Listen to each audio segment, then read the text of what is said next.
بسم اللہ الرحمن الرحیم۔ السلام علیکم ویورز۔ ایک طویل عرصے تک آپ کی خدمت میں حاضر نہیں ہو سکا چند مصروفیات کی وجہ سے، تو انشاءاللہ اب کوشش ہوگی کہ گاہے بگاہے آپ کی خدمت میں حاضر ہوتا رہوں اور کچھ نہ کچھ جو میرے علم میں ہے وہ پیش کرتا رہوں۔ تو آج انشاءاللہ آپ کو میں ایک معدے کے لیے بہت ہی زبردست نسخہ بتانے جا رہا ہوں، اور وہ انشاءاللہ میں آپ کو اپنی ڈائری سے بتاؤں گا، اور اس میں ہمارے مجرب نسخہ جات ہیں، اور ایسے نسخہ جات جو بے حد مجرب ثابت ہوئے ہیں، اور ان کو کئی مریضوں پہ تجربہ کیا گیا، کئی لوگوں کو دیا گیا اور اس کے بہت ہی اچھے رزلٹ ملے۔ تو آج جو میں نسخہ آپ کو بتاؤں گا وہ معدے کی تیزابیت، معدے کی جلن، ہاضمہ نہ ہونا، اور جو ہائی بلڈ پریشر کے مریض ہوتے ہیں ان میں ہاضمے کی کمزوری، ہاضمہ نہ ہونا، تو یہ ان سب کے لیے بھی بے حد مفید ہے۔ اور چونکہ جس طرح میں نے بتایا کہ بلڈ پریشر والے بھی لے سکتے ہیں، تو یہ لازمی بات ہے، اس میں نمک موجود نہیں ہے، اور نہ ہی کوئی ایسی چیز موجود ہے نمک کی قسم کی جو بلڈ پریشر والوں کو نقصان دے۔ تو حتیٰ کہ بچے تک یہ نسخہ شوق سے کھاتے ہیں اور استعمال کرتے ہیں، اور ان کے لیے بالکل بے ضرر ہے۔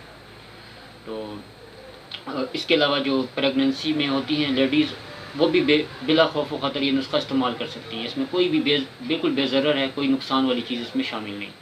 تو آئیے چلتے ہیں نسخہ کی طرف۔ تو آپ یہ نسخہ نوٹ کر لیں، بے شک زبانی یاد کر لیں یا کاپی پینسل لے کے اس کو نوٹ کر لیں۔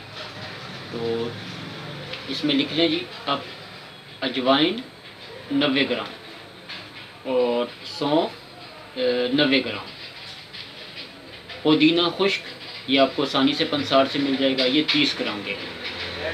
اور زیرہ سفید اچھی قسم کا لینا ہے، صاف ستھرا ہو، کھایا ہوا نہ ہو، یہ 60 گرام۔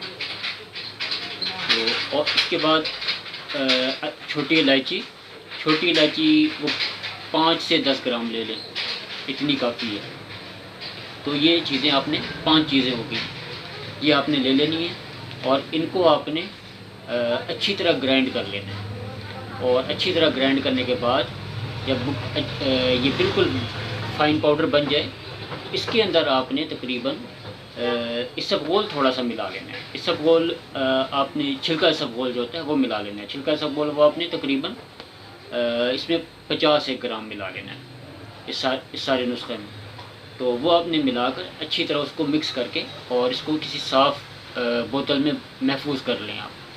اس کو آپ جن لوگوں کو تیزابیت ہوتی ہے، معدے میں جلن ہوتی ہے، وہ اس کو کھانے سے پہلے تھوڑا سا استعمال کریں۔ اور جو بلڈ پریشر کے مریض ہیں اور ہاضمے کے لیے لینا چاہتے ہیں، یا بلڈ پریشر کے علاوہ بھی جو لوگ ہاضمے کے لیے اس کو لینا چاہتے ہیں، وہ کھانے کے تھوڑی دیر بعد اس کو استعمال کریں۔ اور ساتھ میں چکنائی وغیرہ کی چیزیں آپ کم استعمال کریں۔ تو یہ آپ نسخہ چند دن استعمال کریں گے تو انشاءاللہ آپ کو جن کو تیزابیت کی شکایت ہے، معدے میں جلن ہے، معدے میں ایسیڈیٹی ہے، کھانے کے بعد کھانا اوپر سے آتا ہوا محسوس ہوتا ہے، اور معدے کی نالی میں جلتی ہے معدے کی نالی، اس کے لیے بے حد مفید ہے۔ اور انشاءاللہ آپ تھوڑے دن استعمال کریں گے تو آپ خود جو ہے اس کی تاثیر کے قائل ہو جائیں گے انشاءاللہ۔ تو ٹھیک ہے جی، تو انشاءاللہ نیکسٹ ملیں گے اگلی ویڈیو کے ساتھ اور ایک نئے ٹاپک کے ساتھ۔ تو اجازت چاہتا ہوں، اللہ حافظ۔